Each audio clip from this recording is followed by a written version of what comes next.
Nous voulons éliminer la trame de cette image, numérisée depuis une coupure de journal, et nous allons procéder en 2 étapes. Première étape, appliquer sur l'ensemble de l'image un filtre de type flou gaussien, et je vais régler le rayon du flou de façon à faire disparaître la trame, mais sans rendre l'image trop floue.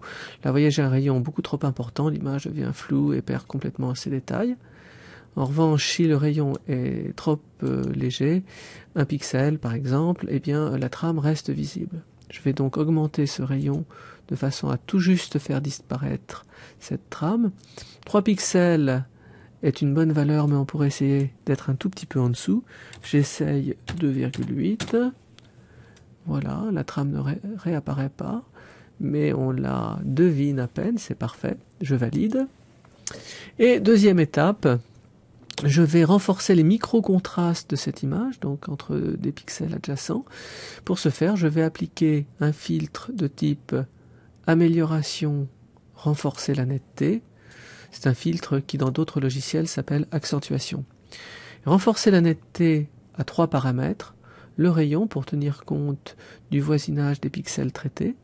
Si ce rayon est trop important, l'image va perdre des détails et aura un contraste trop élevé. Je reviens à une valeur plus raisonnable, par exemple 4-5 pixels. Voilà. La quantité sera la force avec laquelle le filtre d'accentuation sera appliqué.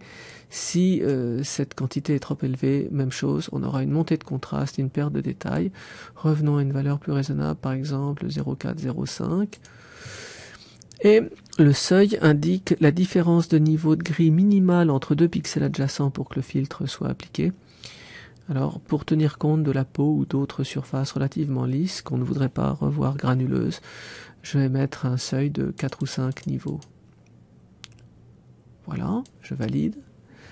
Et mon image a perdu sa trame, ce qui était le but souhaité, et on a renforcé un peu le contraste de façon à donner plus de punch. On peut comparer cette image avec l'original non retouché au-dessus.